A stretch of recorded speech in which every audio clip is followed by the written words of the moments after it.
They launched in the late 70s with little money and lots of ideas. There were 4 guys at Atari who decided they wanted to start their own company and publish games that were independent of Atari. Their success broke records. Activision in 1983, when it went public, was the fastest growing company in the history of American business. And some of their decisions backfired. I can't figure out where they came up with that name or why they decided in 1988 to compete against Microsoft. It just really did not work out for the company. But a young video game executive was confident that the failing company had a future. And everybody was asking me whether I was mad. You know, why was I going off and doing this? While other game companies have struggled to survive, Activision has continued to dominate. It was something that started gradually building but never subsided and just continued to build and build. This is the story of a company that continues to lead us through the video game revolution. It's the compelling story of Activision.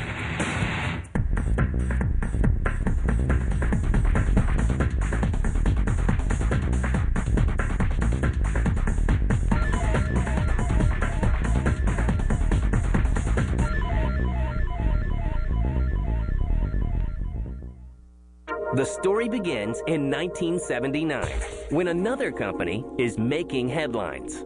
I'd like an Atari 2600 system, please, and everything that goes with it. Warner Communications introduced the first Atari 2600, which was just an enormous success. I can't tell you how many tens of millions of machines they sold, but it was a lot. But it was a controlled licensing model. If you wanted to make games for the Atari 2600, you had to do it through Atari. Atari vets Alan Miller, Bob Whitehead, Larry Kaplan, and David Crane have a plan. There were 4 guys at Atari who decided they wanted to start their own company and publish games that were independent of Atari. But Atari filed suit against the fledgling company, Activision, in May 1980, charging unfair competition and conspiracy to appropriate trade secrets. Undaunted, Activision begins shipping titles for the Atari 2600 just weeks later. They built games like Pitfall and River Raid and Kaboom. The red-hot game developers hit it big. By March 1981, revenues exceed $6 million. Activision was the original independent third-party game publisher back in the early 80s. A lot of success on the Atari 2600. In December, the lawsuit between the companies is settled. Activision becomes an official Atari licensee, and success continues. The thing that made the company most successful at that time was that they had a very consistent track record and history of very high-quality product. With 10 successful releases in a row, sales are predicted to reach $150 million by the end of 1982. The biggest challenge is keeping game cartridges in stock. And Activision in 1983, when it went public, was the fastest growing company in the history of American business. Zork, a groundbreaking text adventure game, is topping charts and being developed by a company that Atari will soon be very familiar with, Infocom. But are the successes of Atari and the entire video game industry too good to be true? There was this perception that Atari was a fad. You know, people were comparing the 2600 to the Pet Rock and that it couldn't be duplicated, and probably a lot of your viewers wouldn't even know what a Pet Rock is. But you had a lot of companies that had emerged overnight after Activision's success. By late 1983, Atari's sales of the 2600 and revenues of the entire video game industry slip into a tailspin, taking Activision along with it. Even though it has 5 of the top 20 video games, in November, Activision is rocked by massive layoffs. A still struggling Activision acquires game developer Infocom in 1987. A turnaround seems possible. Infocom actually, in a lot of ways, was really the first true video game company. They had gotten started in the late 70s when computers, you know, like the Apple II were first coming into the market, or the TRS-80 from Radio Shack. It was before there was an IBM PC. And Activision joins forces with international game giant Telecomsoft. Incredibly, the newly merged company abandons an all-too familiar name. I think it was something in the water. For the life of me, I can't figure out where they came up with that name. They changed their name to Mediagenic. They started to get into business application software along with video games. And Mediagenic goes head-to-head with a computer giant. I can't figure out why they decided in 1988 to compete against Microsoft. You know, that was, the decision was to go compete against Microsoft making word processors for the Macintosh. And they never fully abandoned the heritage of the company. Even though they changed the name, they were still making games under the Activision banner. It just really did not work out for the company. In spite of the turmoil, in 1989, the company publishes the first interactive product on CD-ROM, Manhole. The CD-ROM had only been around for a couple of years, and it wasn't really a mass-market technology. And the guys who developed the Manhole went on actually for another company to create Myst. Sales failed to match the game's glowing reviews. By the fall of 1990, the once mighty game giant seems doomed, as stock in the company drops to 50 cents per share. It will take a video game warrior to save the collapsing company. Everybody was asking me whether I was mad. You know, why was I going off and doing this? And, you know, what was it that was attractive about Activision? Why would it be so crazy? Robert Kotick, a young video game executive, takes on the daunting task. He had the foresight to see that this was an area of tremendous expansion, and that by buying Activision, you did have a brand name that resonated with the traditional gamer. He didn't have to start something from scratch and build it up. It was a little bit of a leap of faith, and I think it was also some great foresight on Bobby's part. He knew what he wanted to do, and he followed that plan. They lost the culture of quality. And when we came back to the business, the first thing we did was change the name back. And also eliminate all of these ancillary product lines. We stopped making word processors. We stopped making databases. We just focused on doing games really, really well. And the mantra, it's a little bit different today than it was 10 years ago, but the mantra has always been a small number of really great quality games done incredibly well. But with a staff that has been devastated by layoffs, how will these games get made? At that point in time, when we were a small company, it was very hard to go out there and recruit the best developers in the business at that time and say, hey, let's go with Activision. So we took a little bit of a different strategy. There really wasn't a plentiful supply of development talent. This was a pretty new business. And so we felt that in order to keep the quality objectives that we set for ourselves, we had to do all of the development at our own company.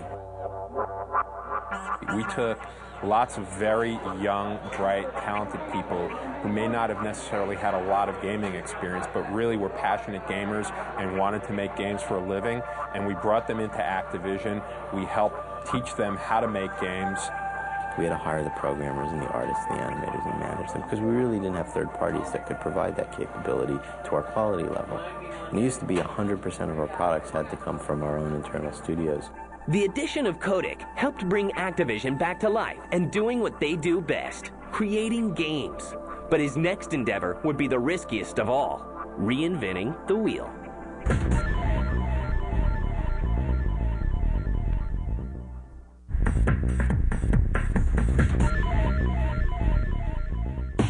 Activision has given birth to revolutionary games and proven to be the reigning king of the video game industry. But this new thought of recycling old games for newer audiences may be the toughest obstacle yet. When we first took over the company, we had a very small revenue base to take some of the old franchises like Zork and Pitfall and Shanghai and create new versions of those products for new hardware. The first to receive the update is the Activision classic Shanghai. The new game, Shanghai 2 Dragon's Eye, is unveiled in May 1991 to glowing reviews and brisk sales. Shanghai was a very important franchise for the company. The game also helped establish Activision as a producer of games for many markets. You know, it was one of the company's staples, and it was the kind of game that you could release on multiple platforms, that you could put into an arcade, and there was just a tremendous amount of interest, not just in America, but globally for Shanghai. So I think it also helped the company in markets like Japan in terms of establishing a presence for ourselves in Japan, because Shanghai was very popular there as well. And it just, it just really allowed the company to have this steady stream of revenue. Shanghai is only the first step in Kodak's plan. Bobby and his team recognized that there were a lot of assets in the Activision library that were just going to waste.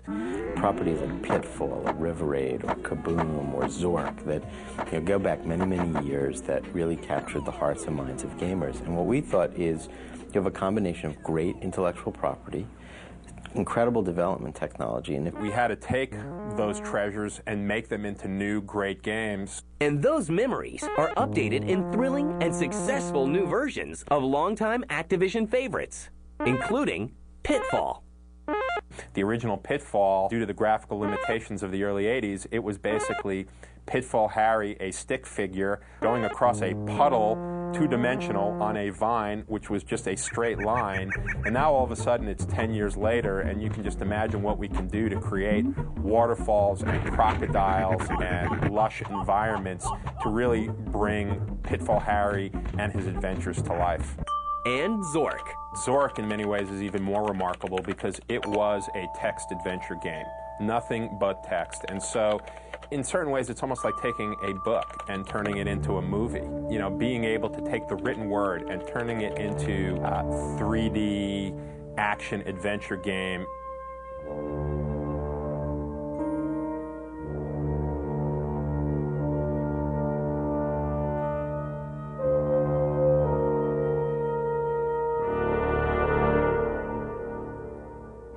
In 1992, the newly rechristened Activision relocates from Northern California, the home of many video game companies, to Los Angeles. We ultimately opted to move the company to Southern California because we really did feel that ultimately we would be able to benefit from the Hollywood creative community. And that creative product expands when 7 titles are released in late 1993 for the red-hot Super Nintendo Entertainment System.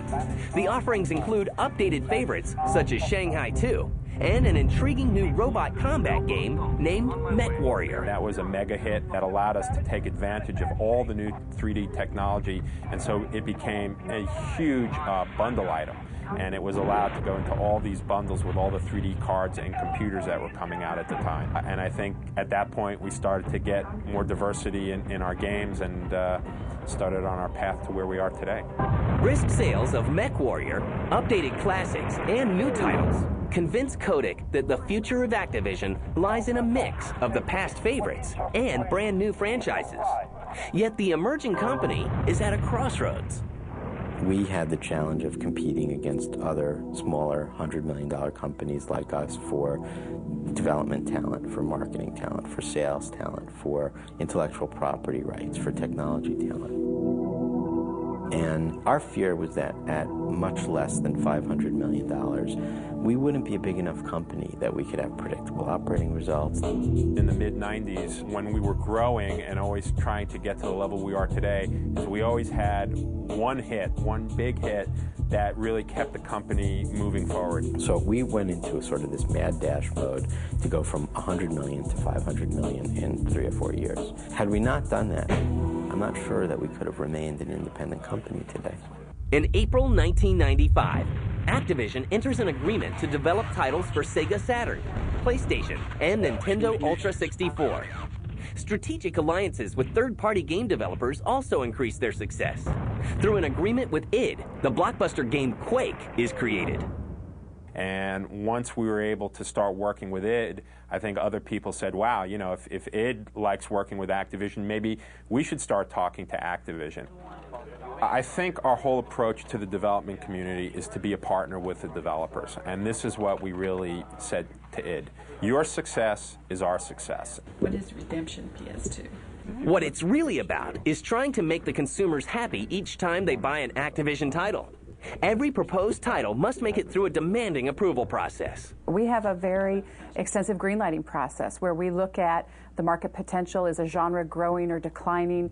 How strong are the competitors? It does a lot of things. It makes sure that the development is on schedule. It makes sure that we share this common vision. It allows us to identify any issues early on in the process so that we can correct them. And we make sure that we really hear what the entire world is saying about our games. Those making it through the greenlight committees undergo incredible in-house testing of games. And then testing our games all along the way with consumers. Are they interested? Are gamers interested in the concept? Are they interested in the idea and the gameplay? And then importantly, as the game evolves, do they think it's fun? Do they understand what the objectives are? Is it easy to play? Is it intuitive to play? Is it something they want to continue playing? New versions of MechWarrior, Quake, and Pitfall titles continue the winning streak in the 1990s. Yet all the testing in the world can't guarantee success. The much-anticipated release, Spycraft, the great game, had a thrilling espionage plot. And we wanted to make it as realistic as possible. The CIA is a hard place to duplicate without having some inside information, so we figured we'll go to a former CIA director. And it boasted the latest in technology. It was a time where people expected the CD-ROM could, in many cases, replace video game systems as the primary place that people would play games. And that ultimately turned out not to be the case. Spycraft was a lot of fun. We definitely learned a lot about what you want to do right and what you could do wrong. Spycraft misses with fans, but Activision has no time to grieve. They're busy signing Bruce Willis to a multi-million-dollar deal to star in Activision's Apocalypse. But the internally developed game is beset by production problems. You know, again, it was another excellent learning experience for Activision to learn about what it means to work with a big celebrity who has very particular ideas about how he should be portrayed in a video game. To make sure it was right and to make sure we captured the essence of Bruce Willis was not very easy. I'll see you in hell. And luckily for us, we found Neversoft, who came along and made that game for us when we were having some other problems with it. The much-anticipated game premieres on PlayStation, but falls short in more ways than one. We've had games that we've had higher expectations for, and then as the game has been, in the course of being developed, we've perhaps reduced our expectations because we find that consumers aren't as interested in it, or the gameplay didn't come along as much as we'd expected. But the budding relationship between Activision and Neversoft would lead to one of the most profitable franchises in video game history.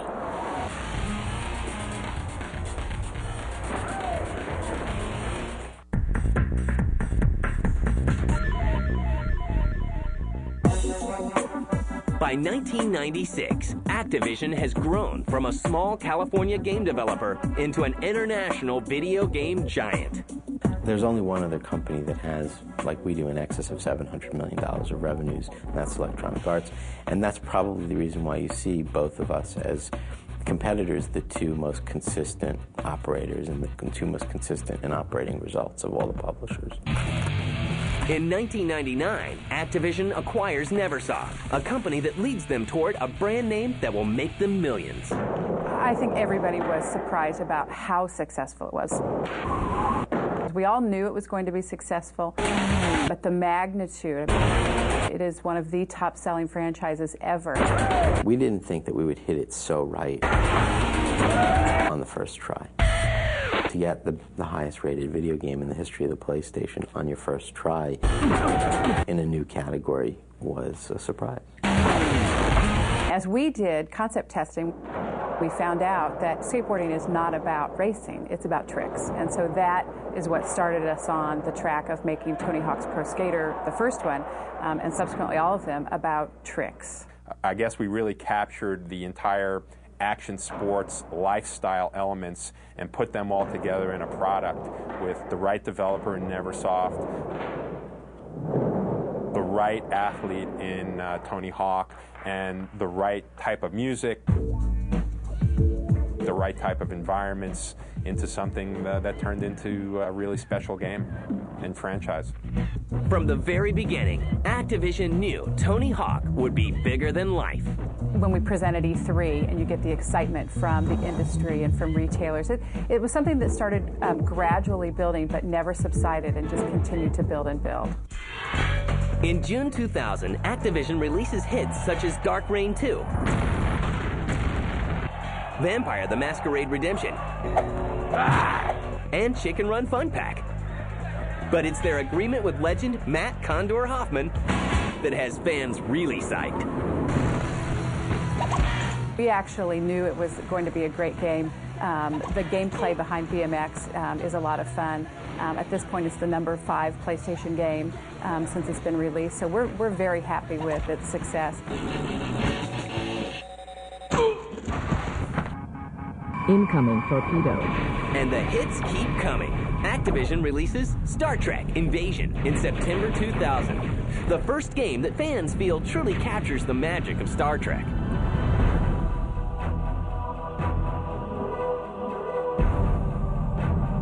What we've been able to do with the Star Trek license is to essentially return it to two things.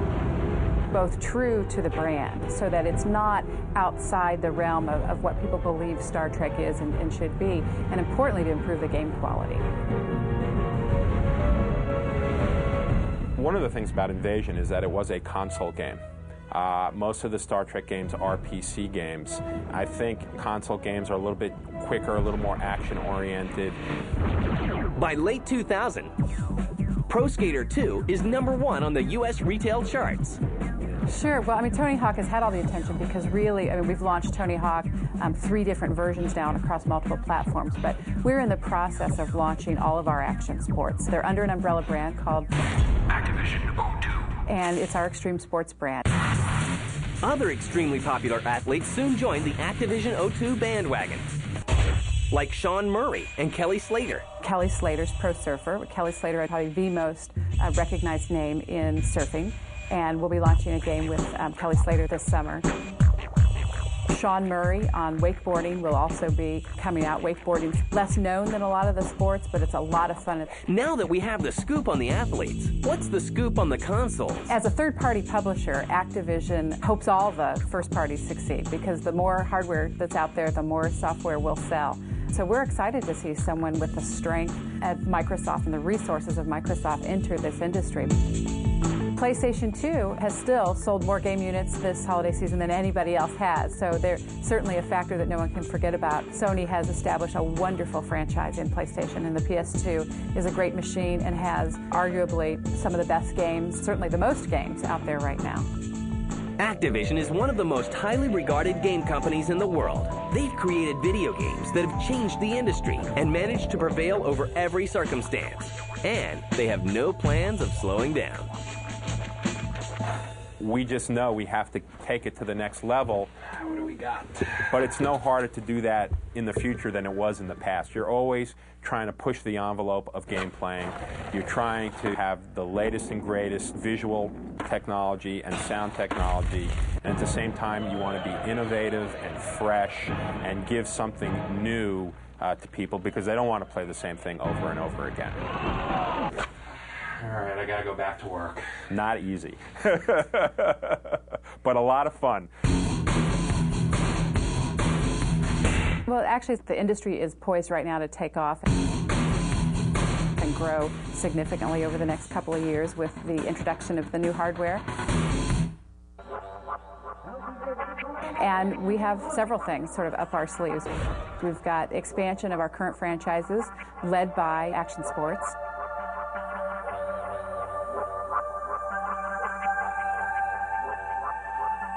Where we'll be launching titles in all of our action sports franchises in the upcoming year. Today, being over $700 million in revenues, we have the luxury of enough product flow, enough of a revenue base, enough of diversity of businesses that we can afford today to look at every one of our products individually and say, these products need to be the highest rated products in the market. And we won't put a product out into the marketplace unless we feel that it will accomplish that objective. You're going to have to stay tuned for some of the things that we've got cooking here.